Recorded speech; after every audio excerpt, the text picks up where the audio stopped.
This is Splendor, a Euro game for 2 to 4 players that takes about 30 minutes. Wait, are we really doing another 2 to 4 player game that takes 30 minutes?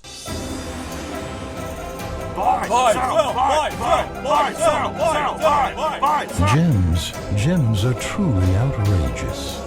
In this game, everyone is a merchant, obsessed with Gems. because as the leader of a merchant guild, you invest in mines, send your ships to the new world, and recruit the most renowned artisans. Build a commercial empire and receive the visit of wise monarchs, patrons with infinite resources to acquire glory and prestige. Okay, yes, I guess that's why you want gems. As per usual board game fashion, players are looking to amass the most victory points in order to win the game. This will be done by acquiring anything in the game with a big fat white number on it. The objective of the game here is a race to 15 points. Let's look at the components. So here's what this game comes with. First, you're gonna get 5 different colors of 7 coins, right? So you got 7 black, 7 green, 7 blue, etc., etc. But then there's also 5 of these gold coins. That was a bad idea. Next, you get a bunch of cards. You get 3 decks, all right? Now, one's gonna have a green back, and this is gonna be 40 cards. One's gonna have a yellow back, that's 30 cards. Another one, blue back, that's 20 cards. Next up, you get 10 noble tiles. These are nobles, these are important people. Look at them, look at their beautiful faces. And lastly, rulebook. Very simple game, right? That's all that's in it. So that's the components. Here's what we do with them. So this is the game board, and when you set it up, you're gonna have your coins laid out there, all your cards laid out there, and you're gonna have a number of noble dudes equal to the amount of players you have in your game plus 1. So if you had 3 people, you would have 4 of these guys. Makes sense? Makes sense. Okay. Next thing you're gonna do, you're gonna lay out 4 cards from each of these decks, like so. Don't worry. We'll fast forward that in editing. This is it. This is the board. Easy peasy. You're all ready to play this game. So, what do you do on your turn? Well, you can do one of 3 things. 1, you can grab money. You know, these coins here. Number 2, you can use said money to buy a card from the middle. And number 3, you can reserve a card. All right, now I'm gonna explain all these actions in more depth now. So grabbing money is pretty simple. You literally just reach over and take some money. Absolutely for free. But there's some caveat to this though. When you grab money, you can choose to either take 2 coins of the same color, assuming that there's at least 4 coins left in that pile, or you can take 1 of 3 different colors. Also, you can't normally take these yellow coins. These are like wild coins. They count for any color. I'll explain to get those later. Oh yeah, and also, you can't have more than 10 coins at any point in the game. So if you just like been doing nothing but taking a bunch of coins in front of you, then you're gonna have to discard down at the end of your turn. Sorry, buddy. We can't have your greedy hands in this game not buying stuff. You're gonna mess up the economy. So when you buy a card, you're gonna take a look at the numbers in the bottom left. The color and the amount is the amount of coins of what color you pay to buy this card. So for example, this one, you would pay 5 whites and 3 blues, okay? Once you pay that bad boy up, you just grab it from the middle, put it in front of you. It's yours for the rest of the game. And when a card gets bought from the middle, or if a card gets removed from the middle for any reason, then you're gonna replace it immediately with another card from the top of the deck that it's from. Unfortunately though, these point people, you know, these nobles, these guys aren't cards. You can't buy them, all right? Slavery, not cool. Also, they don't get replaced when you buy them because, you know, human lives are invaluable. Otherwise known as a little over $1 million, according to American statistics of lifelong earnings. But anyways, for that last action, you can choose to reserve a card, which means you basically just take a card and you put it in front of you, but you don't own it yet, all right? When you're doing this, you put it face down in front of you. You also take a gold coin. So that's how you get these. Also, you have a cap of 3 reserved cards. So why do you reserve cards? So on future turns, when you buy, you can choose to buy from your reserves, not just from the cards available. Also forgot to replace this. Remember to do that every time. Oh yeah, and also, you can reserve the top cards of the decks. Now, that's like more of a Hail Mary play. You don't normally do that, but you could totally do that if you want to do that. So now you might be wondering, why do some of these cards in the middle not even have a point value? And what the hell's up with these point people? How do you even get them if you can't buy them? Let me tell you how this works. So first, when you own cards, they count as a permanent discount of that color. So if you were to buy this lovely ruby right here, while you don't get any points from it, you do get a permanent 1 cost discount on anything in the game that costs red in the future. So if you own this, the cost of this card ends up becoming 2 whites, 1 red instead of the 2 reds. So obviously, you can see how this works. You start stacking out a bunch of these. Ooh, the discounts come in huge. Secondly, you get the point people by owning cards matching to their corresponding requirements. So this lovely chap here says 4 black, 4 red. So if you own 4 red cards and 4 of the black cards, he just comes to you, just like that. Boom, not even action, because you are just that cool. Hey, my turn. All right, so I spend 2 green, 2 blue, buy this. I think that lets me get that noble thing over there. Oh, what's this? I do believe I see you collected 4 blue cards and 4 white cards. As an eccentric millionaire who possesses billions of dollars and loves gems, I do hereby award you with 3 victory points. Hoo-yah! Oh, whoa. Whoa. Daniel, do you know this guy? What the hell? Okay, bye. Last thing to remember, at any point, when someone hits 15 points, when they have enough of these big fat white numbers that they all add up to at least 15, the game is donezos. You finish that current round so that the players who haven't gone yet get to do their turn, so that way when the game's over, everyone has an equal amount of turns taken. And then the game is done for good. Look at everyone's points at the end. Who has the most, they win the game. So, let's review this game, shall we? Firstly, this game is incredibly easy to understand and learn. And for being such a light Euro game, I'm super impressed by just how much depth this game has. Essentially, it's simple yet skillful, with a low barrier to entry, but still possessing a high skill ceiling. The theming here is great. The gems are super fun to look at and play around with, and the whole merchant shtick is on point as with the gameplay. Also, can I just say that these coins are dope?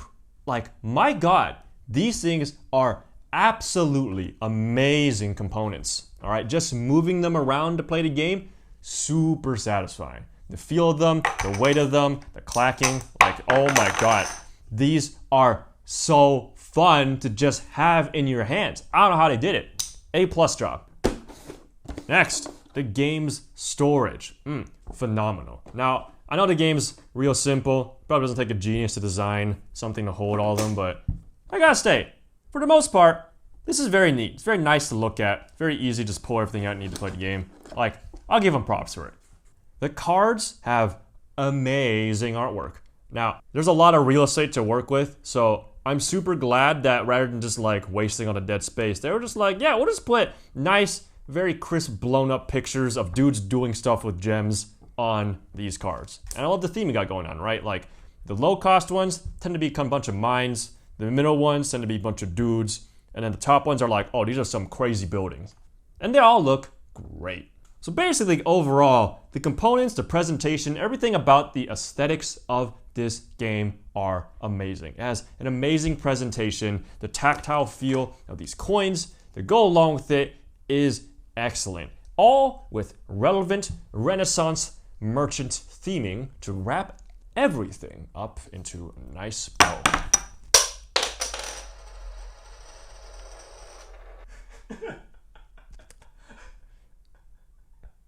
Yeah. As for the gameplay, I think it is super well balanced and super big brain. The reserve mechanic allows for excellent counterplay if you are paying attention to what your opponents are doing, and is incredibly rewarding for people with excellent foresight. I can tell that this game has been finely tuned in its balancing, with oddly specific restrictions and random things in the game, for instance like the 10 coin limit or the 3 card reserve cap. These things are all in the game for a reason. In fact, when we first played this game, we didn't even know that there was a coin cap, so we were straight up hoarding coins, being complete jackasses to each other, so that people would have crappy turns because they couldn't take coins that they needed. Super not okay, super not fun, and I'm glad we took another look at that rulebook because we were going like, something's not right here. Now for the not so good aspects of this game, which honestly, I had a hard time thinking about for this game. There's not too much to complain about, but this wouldn't be a review without me yelling about something I don't like. So, firstly, why the hell is there no penalty to going first in this game? This is like one of the biggest problems for anything ever that's turn-based, and I'm surprised that they didn't do anything at all to help out the guys going last. I'm not sure what the solution that would be, but it'd probably be something involving like giving non-first turn players like just like an extra like, I don't know, coin they can pick, something along that line. Wait, actually, no, I guess there is that thing where when someone hits 15 points, you still have to finish the round. By the way, just to make this clear, even if someone hits 15 points first, they don't immediately win on the spot because the winner is the one who has the most points at the end of the game instead of who reached 15 first. So that rule where you have to finish the current round so that everyone in the game has an equal amount of turns before the game ends does give one last window of opportunity for other players to steal the lead. Okay, yeah, you know what? In that case, going first doesn't really matter then. You know what? Cut this whole bit out. Scratch that. We'll just say this is all the last pro. They balanced it really well. Yeah. Okay. Actual cons. So the game does get pretty repetitive because of its simplicity. That's just unfortunate, but it's part of the design. Because at the end of the day, decision making is basically just picking colors over and over again. Just based on what cards are out and what, people or points people are out. While luck is absolutely a factor in this game, because again, what's on the table here, completely fucking random, it can definitely cause some feels bad moments when the board has terrible color distribution. Like, what even is this? Like, what? This can happen, all right? And when it does, super infuriating, all right? Like, that thing with bad color distribution, even more terrible the more players you have, because then everyone's all fighting over similar colors and similar point people as a result. Now, granted, you can account for this by, just simply going for different colors, but that doesn't necessarily equate to 1, fun gameplay, or 2, being the most optimal thing at certain points in the game.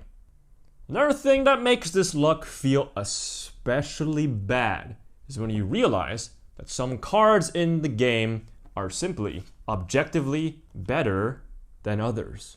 Now, I realize that there is value in making some cards worse in an attempt to force interesting decision making on the players. But, come on, who the hell is ever gonna buy some of these cards? Like, just, what?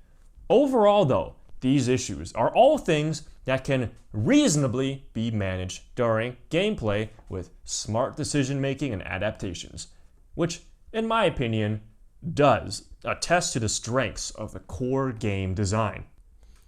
So, time to score Splendor. For the recommender score, with all the positives that we just mentioned, and the lack of any big cons, I'm gonna have to say that Splendor gets a score of 9 out of 10 for a simple starter Euro game. The basic, yet skillful mechanics of this game are done incredibly well. And for anyone needing a short Euro game or just looking to get into this type of game, I'd say that Splendor is an excellent choice. Whee! Oh god. Oh my god, it is so hot in this room! For me, personally, for Splendor, what would I personally rate it? 7 out of 10. So I don't think I'd ever want to whip it out when there's so many heavier Euro games out there. Like, I love Euro games. I love the big, beefy ones, all right? So that's why I'm like, Splendor, it's good, but, you know, if I had the option, I probably wouldn't pick it. However, when I don't have that much time around and I really want to whip out one of these euros, Splendor is the go-to game. Ashton, hey, what about you? What's your personal score, dude? Yeah. Like, get over here. Just get. I'm done with this. I'm so done. All right, I'm done with the review.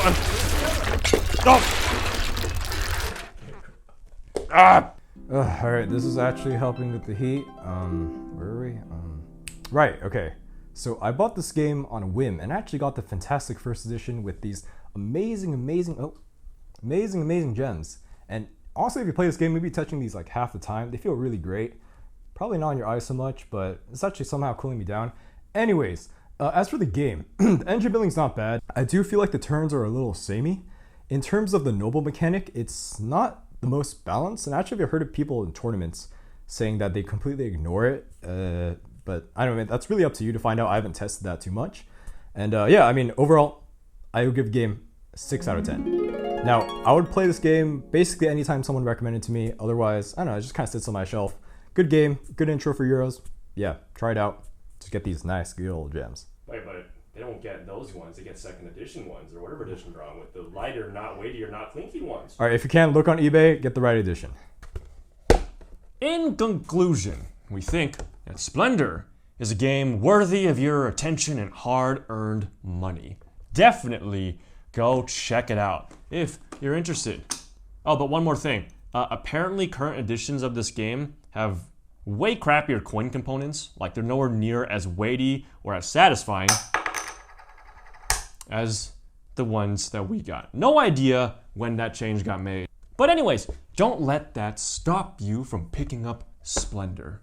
Thanks for watching. Remember to push those buttons down below, cause liking and subscribing makes us super cool. We'll catch you all out next review. Goodbye.